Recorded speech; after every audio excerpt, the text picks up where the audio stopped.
person or family who has contributed significantly to the well-being of HPOCA. This year's recipient is not able to be with us due to health reasons. He's not a very old person, he's in his 60s, but diagnosed with a disease incurable called multiple systems atrophy, which basically means that over time your mind loses the ability to control your body and your mobility and those kinds of things are affected. And when we discovered he couldn't be here, we were hoping we could do a Zoom hookup with him, but a couple days ago he said he can't even do that. So anyway, we have a PowerPoint thanks to Tracy Anderson that we'll use to tell the story.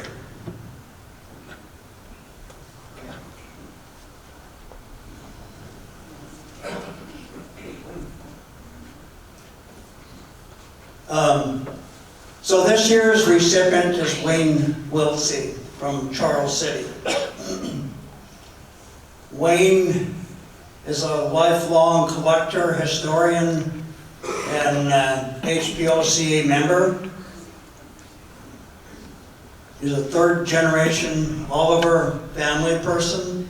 He worked in the experimental engineering department at the Oliver plant, 85 through 87.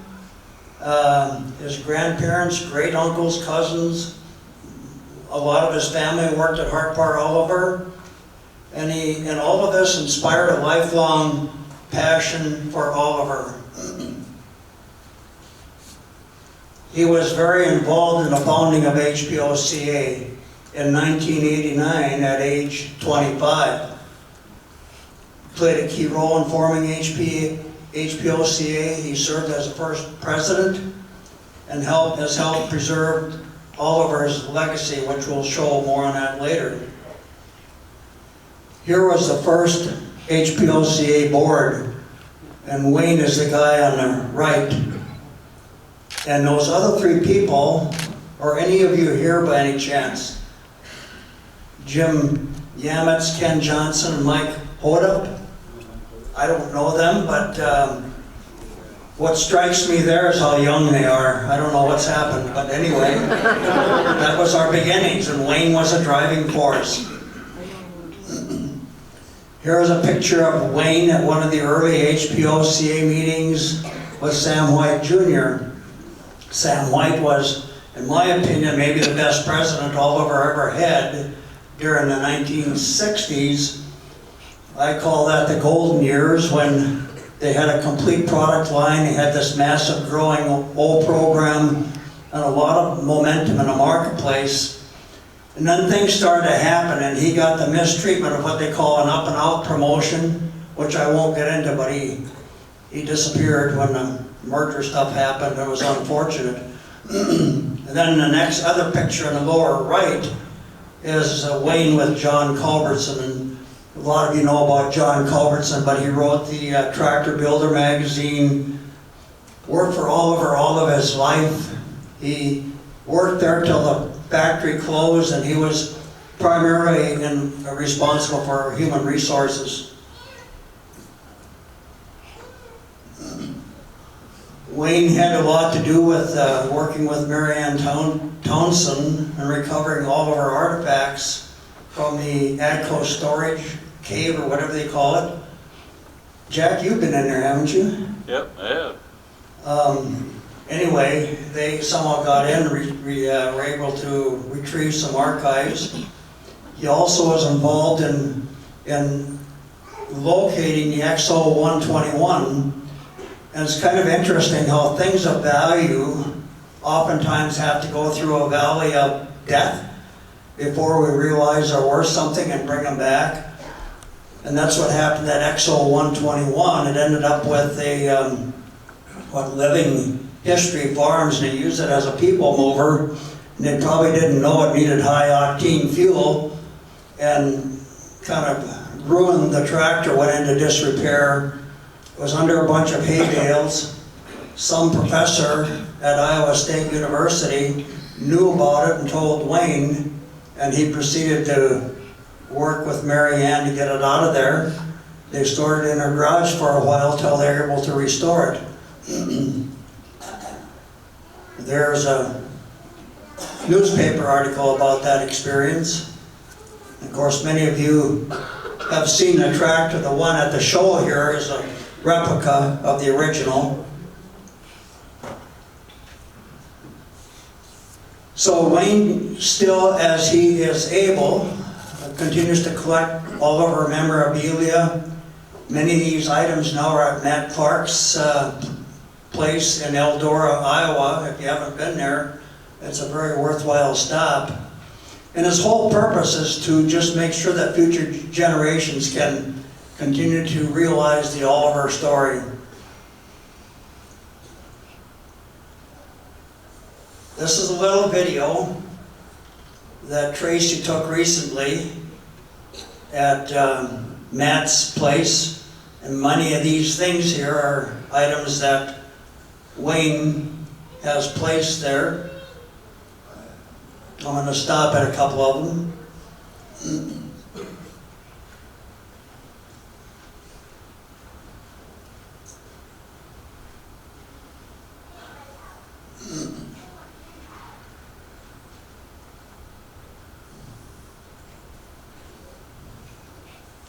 This little building is loaded with stuff.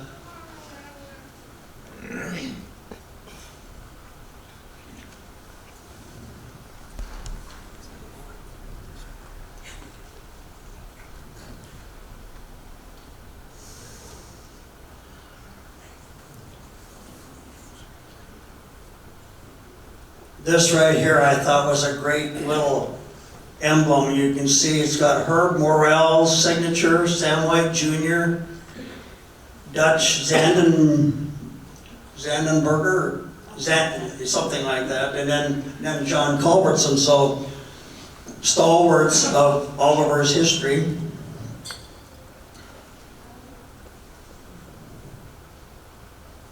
And I always have to stop when there's a picture of the factory. For two reasons. You know, my background all my life was in manufacturing, but they just don't build plants like this anymore, and it's a shame. And the reason I say that is simply this, is if an Oliver engineer designed a part that was made in his plant, it wasn't subbed out. They were really able to control their quality that way.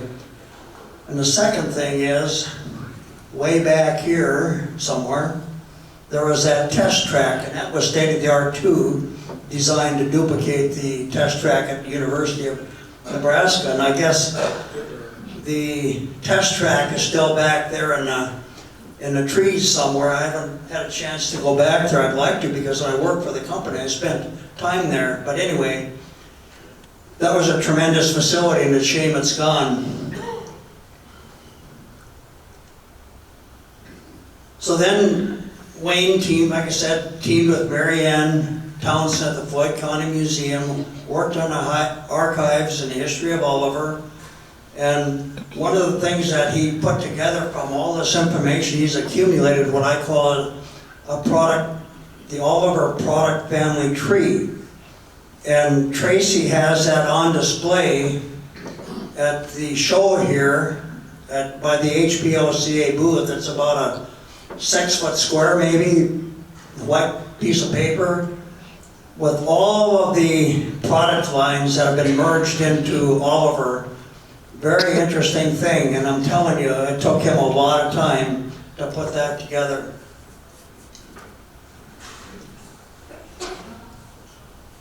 That's Mary Ann and Wayne there. So again, he's the recipient of this year's award, and Matt Clark, Matt, you're here, aren't you? Yep. Is going to receive the award on behalf of Wayne. But before you come up, I want to do one more thing. Here's all the past recipients of this award, and I want the Family of the Year award. I'm going to call up all of these names, and if you're here, please stand, because I want this to be not just a one-and-done award, but kind of a living legacy thing. So I'll start at the top. Dave and Carol Dittman, are you here? Stand and remain standing, Dave, if you can stand for a while. You don't have to talk, but. John and Joanne Adams. The Corvus family. Anybody from the Corvus family here? Jim and Teresa Dick. Larry and Hope Widner. Richard and Peggy Lynch. Dave and Lori Lulich. Dwayne and Betty Starr.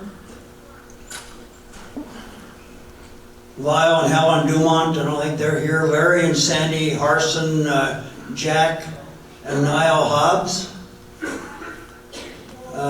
Jim and Patty Scott. Jerry and Judy Ellis. Donna and Beverly Fisher.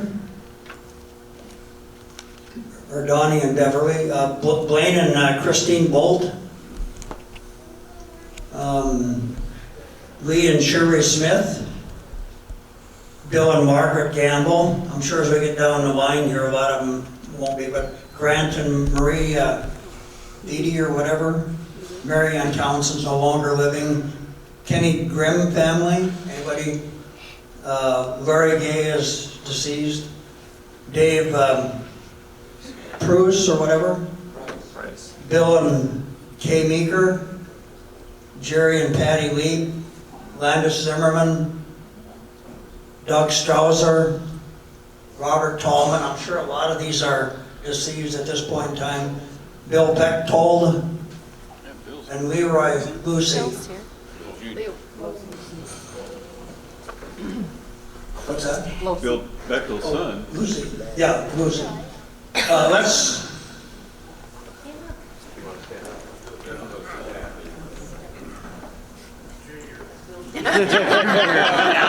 Let's give a round of applause.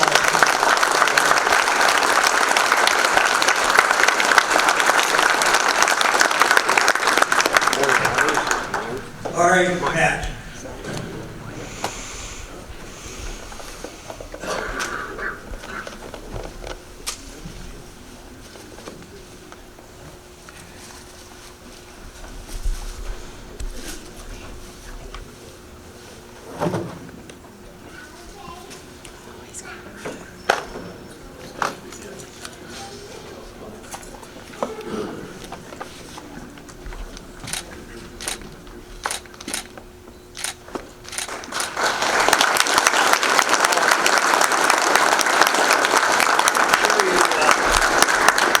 Picture of Wayne with this award. I will. Okay. Yep. All right. You want to say? First of all, me and Wayne were friends until I was told to do this tonight. Kind of changed my mind a little. I'm not good in front of big crowds, I guess, but honestly, this is probably one of the highest honors that a friend could be. The situation and stuff. The guy is passionate about Oliver Hart Parr, especially Hart Parr history. You see the pictures, you know, that kind of thing. Plan on carrying that on, you know, whatever the future holds. I know he deserves this.